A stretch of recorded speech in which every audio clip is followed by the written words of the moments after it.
नमः संस्कृताय। संस्कृत ज्ञान आलोक में आपका स्वागत है। मित्रों, आज हम लोग आश्रम व्यवस्था के बारे में अध्ययन करेंगे कि आश्रम व्यवस्था है क्या, इसकी उत्पत्ति कहाँ से हुई है, आश्रम शब्द का अर्थ क्या है, इसके बारे में हम लोग विस्तार से अध्ययन करेंगे। तो सबसे पहले देखते हैं ये मानव जीवन को सुव्यवस्थित विभाजन इसी आश्रम व्यवस्था के स्तर से हुआ है कि मनुष्य का विभाजन किस प्रकार से हुआ है। अब आश्रम शब्द का उत्पत्ति कहाँ से हुई है हम लोग उसके बारे में देखेंगे। आश्रम शब्द में आंग उपसर्ग पूर्वक श्रम धातु और घय प्रत्यय के योग से आश्रम शब्द बना है। इसका मतलब है आश्रम में आंग उपसर्ग है, श्रम धातु है और घय प्रत्यय, इन तीनों के योग से आश्रम शब्द की उत्पत्ति हुई है। अब आश्रम शब्द की भूमिका को समझते हैं। भूमिका में बता रहा है कि पुरुषार्थ चतुष्टय। इससे ये स्पष्ट हुआ है कि पुरुषार्थ 4 प्रकार के होते हैं: धर्म, अर्थ, काम और मोक्ष। इस प्रकार से ये चारों पुरुषार्थ हैं।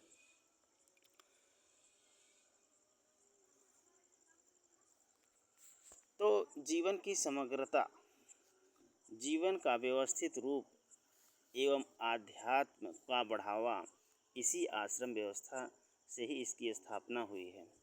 इसलिए कि आश्रम व्यवस्था के बिना ये कठिन थी।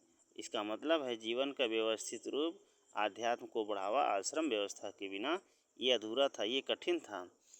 इसलिए वैदिक संस्था के रूप में आश्रम शब्द की व्यवस्था की नियोजन, जीवन चिंतन, तत्वों की गवेषणा, कर्तव्य अकर्तव्य की विवेचना के आधार को तैयार करने के लिए हुई है। अब ये कह रहे हैं कि जीवन को सुनियोजित ढंग से परम उद्देश्य मोक्ष तक पहुंचना। इसका मतलब ये है कि आश्रम व्यवस्था का प्रमुख कार्य है कि जीवन को सुनियोजित ढंग से मोक्ष तक पहुंचा देना ही आश्रम का प्रमुख कार्य है। अब सात्विक पूर्ण जीवन के साथ कर्म में निष्ठा आती है। अब ये कह रहे हैं कि चारों आश्रमों का बंटवारा दीर्घायु का द्योतक है। इसका मतलब स्पष्ट है कि चारों आश्रम का बंटवारा दीर्घायु होने का एकमात्र लक्ष्य है। प्रत्येक आश्रम के लिए ये बता रहे हैं कि 25-25 वर्ष का कार्यकाल निर्धारित था। इसका मतलब जो 4 आश्रम हैं, चारों आश्रमों के लिए 25-25 वर्ष निर्धारित किया गया था। शास्त्रकारों ने आश्रम व्यवस्था को स्पष्ट करते हुए ये बताया है कि आश्रम 4 प्रकार का है। इन चारों प्रकार के आश्रमों का उल्लेख किया गया है।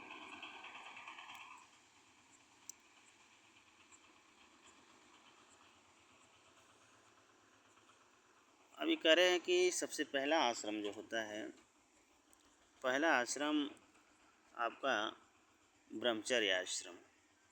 ये चारों आश्रमों का पहला आश्रम ब्रह्मचर्य आश्रम है और इसका अर्थ होता है महानता में विचरण, अर्थात महान होना।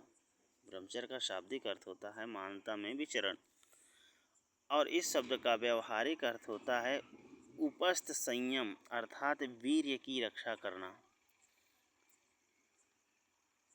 तो यहाँ पर योग सूत्र में बताया भी गया है। योग सूत्र में बता रहे हैं कि ब्रह्मचर्यम गुप्तेन्द्रियस्योपस्थस्यम संयमः।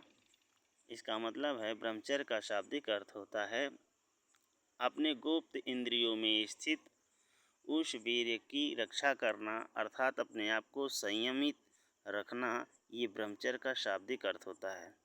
और शतपथ ब्राह्मण में भी कह रहा है, शतपथ ब्राह्मण के शब्दों में वीर्य ब्रह्म तेज है और आयुर्वेद की दृष्टि से भी भोजन का अंतिम सार तत्व वीर्य ही है।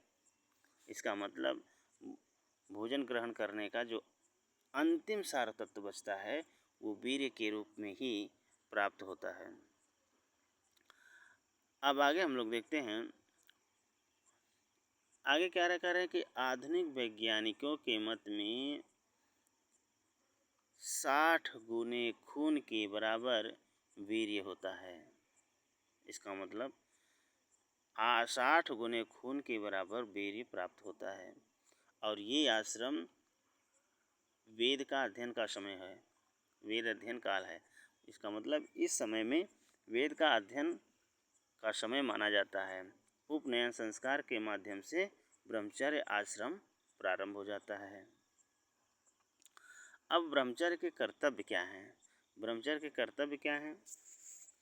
वेद अध्ययन, अग्नि का अभिषेक, शिक्षा वृत्ति, ये ब्रह्मचारी का प्रमुख 3 कर्तव्य हैं। वेद का अध्ययन करना, अग्नि का अभिषेक, शिक्षा वृत्ति। अब जो है मनु का कथन क्या है? मनु का कथन है कि अपनी कामनाओं को वश में रखना, अपनी क्रियाओं को धर्म सात्विक करना ब्रह्मचारी का श्रेष्ठ आचरण होता है। इसका मतलब जो अपनी इच्छा है, अपनी कामना है, उसको अपने वश में रखना चाहिए। अपनी क्रियाओं को धर्म के प्रति श्रद्धा रखनी चाहिए। यही ब्रह्मचारी का श्रेष्ठ आचरण होना चाहिए। और जो व्यक्ति ब्रह्मचर्य आश्रम समाप्त होने पर गृहस्थ आश्रम में प्रवेश करते हैं उन्हें उपकुर्वाण कहा जाता है। ये हमारा जो है ब्रह्मचर्य आश्रम हुआ। अब आगे अगला हम लोग देखते हैं गृहस्थ आश्रम। गृहस्थ आश्रम क्या है? गृहस्थ का शाब्दिक होता है पत्नी को प्राप्त करने वाला। गृहस्थ, इसका शाब्दिक अर्थ होता है पत्नी को प्राप्त करने वाला। जो पत्नी को प्राप्त किया वही गृहस्थी है। अब ऋग्वेद में गृहस्थ आश्रम स्वीकार करने का आदेश दिया गया है। क्या है? इहैव स्तम्मावियौष्टं विश्वमायुर्व्यश्नुतं क्रीडन्तो पुत्रैर्नृप्त्रिमि मोदमानो स्वे गृहे। अर्थात ये कह रहे हैं कि इहमेव स्तम्मावियौष्टम, अर्थात किसी से विरोध भाव न करें। फिर कह रहे हैं कि गृहस्थ आश्रम में रहो। फिर कह रहे हैं कि पूर्ण आयु को प्राप्त करो। पुत्र पौत्रों के साथ खेलते हुए आनंद पूर्वक अपने घर में रहो और घर को आदर्श रूप बनाओ। ये हमारा ये जो श्लोक है इसके माध्यम से समझाया गया है। अब ये करें कि गृहस्थ आश्रम मानव जीवन की पूर्णता का आश्रम है और इस आश्रम में प्रयुक्त होने वाले मंत्रों को गेहानुप्रवेशनीय कहा जाता है। और इस आश्रम की महानता अन्य आश्रमों से ज़्यादा बताई गई है। इसका मतलब और जो अन्य महान जो आश्रम हैं उन आश्रमों की महानता सबसे ज़्यादा गृहस्थ आश्रम में है।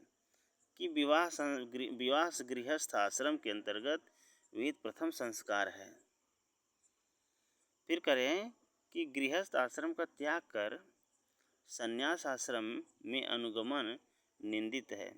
कुछ लोग होते हैं कि गृहस्थ जीवन यापन किए बिना ही संन्यास आश्रम को ग्रहण करना चाहते हैं, वह एक प्रकार से निंदित है। ऐसे संन्यास को पापिष्ठा कहा जाता है। पाप की इच्छा, ऐसे आश्रम, ऐसे लोग जो गृहस्थ जीवन बिताए बिना ही संन्यास आश्रम को प्राप्त करते हैं, वे पाप की इच्छा कहते हैं।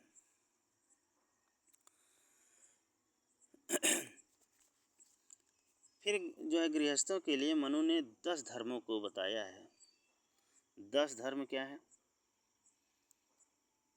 धृति, क्षमा, दमो अस्तेयम, शौचमिंद्रिय निग्रह, धीविद्या, सत्यम, अक्रोधो, दशकम धर्म लक्षणम। करें कि दशकम धर्म लक्षणम, धर्म के दशकम लक्षणम। इसका मतलब है धर्म के 10 लक्षण हैं। अब 10 लक्षण क्या है? धृति, धैर्यवान होना, क्षमा, क्षमाशील होना। फिर ये कह रहे हैं कि दमन करना, अपनी जो इंद्रियां हैं अपनी इंद्रियों का जिस प्रकार का विचार, गंदे विचार, उसका दमन कर देना। आप फिर कह रहे हैं कि अस्तेयम, अस्तेय, शौचम, शुद्धता, और कह रहे हैं कि इंद्रिय निग्रह, इंद्रिय निग्रह माने पकड़ना, अपने इंद्रियों को अपने वश में रखना। धी विद्या, विद्वान होना, धी माने विद्वान होना, ज्ञान प्राप्त करना, विद्या को ग्रहण करना। फिर कह रहे हैं कि सत्यम, सत्य बोलना, अक्रोधो, और क्रोध न करना। ये धर्म के 10 लक्षण बताए गए हैं। अब मनु के अनुसार मनु के 4 प्रकार के गृहस्थ बताए गए हैं। मनु ने गृहस्थ को 4 प्रकार के बताए हैं कि एक है ज्ञान निष्ठा, तपोनिष्ठा, स्वाध्याय निष्ठ और कर्मनिष्ठ। इस प्रकार के गृहस्थ 4 प्रकार के होते हैं। ज्ञाननिष्ठ गृहस्थ को मनु ने सर्वोच्च बताया गया है। फिर कह रहे हैं कि प्रत्येक गृहपति के लिए पंच महायज्ञ अनिवार्य था, जो इस प्रकार है। पंच यज्ञ क्या है? अब इससे ये स्पष्ट होता है कि यज्ञ कितने प्रकार के होते हैं। तो ये यहाँ पर बता रहा है कि यज्ञ 5 प्रकार के होते हैं: ब्रह्म यज्ञ, पितृयज्ञ, देव यज्ञ, भूत यज्ञ और नृ यज्ञ। इस प्रकार के ब्रह्म, पितृ, देव, भूत, नृ इत्यादि ये 5 प्रकार के यज्ञ बताए गए हैं। अब तीसरा हम लोग देखते हैं वानप्रस्थ आश्रम। वानप्रस्थ आश्रम में क्या है? वानप्रस्थ, वन में प्रस्थान। वानप्रस्थ का मतलब ही अर्थ होता है कि वन में प्रस्थान करना ही वानप्रस्थ आश्रम कहलाता है। वनमेव प्रस्थो वनस्य वा प्रस्थ प्रदेशः वन प्रदेश भवः। इस प्रकार से वानप्रस्थ का मतलब होता है वन में प्रस्थान करना।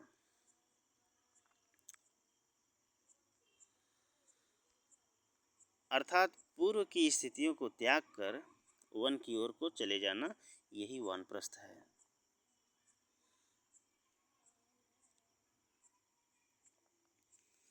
वानप्रस्थ के लिए 3 बातें अनिवार्य थी। 3 बातें कौन कौन सा है?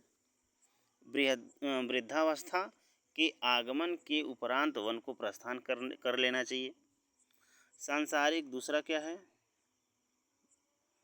पहला है वृद्धावस्था के आगमन के बाद वन को प्रस्थान करें। दूसरा क्या है? सांसारिक भोगों के प्रति वितृष्णा और धन संपत्ति के प्रति उदासीनता आ जाने पर वन को प्रस्थान करें। इसका मतलब कि जो सांसारिक भोग है उसके प्रति वितृष्णा आ जाए, धन की संपत्ति की उदासीनता आ जाए, यही उसी समय वन को प्रस्थान कर लेना चाहिए। 3 नंबर, गृहस्थी का दायित्व पुत्र या पौत्र द्वारा संभाल लिए जाने पर ही वन को प्रस्थान करना चाहिए।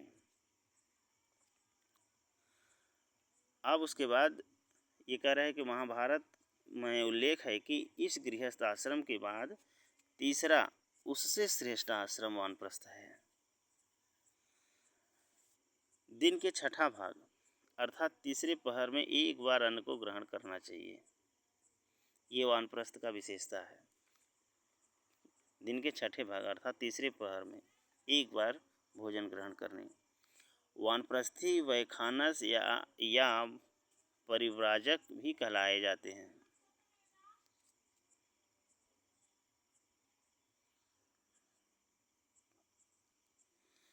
अब अगला है लास्ट संन्यास आश्रम। संन्यास आश्रम क्या है?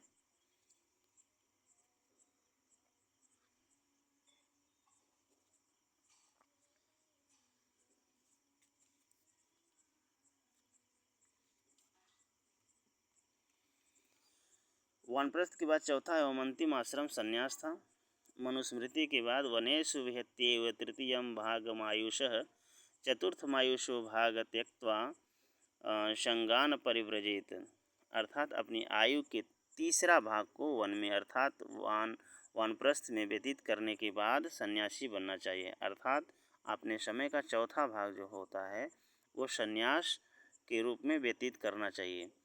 अब मोक्ष की प्राप्ति संन्यास आश्रम से ही मानी जाती है। मोक्ष की प्राप्ति संन्यास आश्रम से ही मानी जाती है।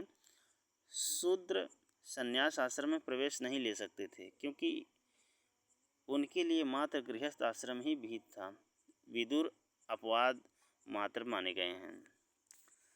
विदुर एक प्रकार के शूद्र ही थे, उन्होंने संन्यास ग्रहण किया था, इसीलिए अपवाद रूप में माना गया है। तो शूद्र के लिए संन्यास आश्रम में प्रवेश करना वर्जित था, इसीलिए अन्य सभी वर्णों को संन्यास आश्रम ग्रहण करना अनिवार्य होता था।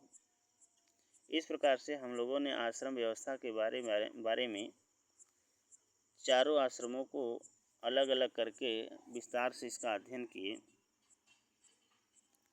फिर आगे हम लोग एक नए वीडियो के साथ, एक नए क्लास के साथ पुनः मिलेंगे। तब तक के लिए नमः संस्कृताय।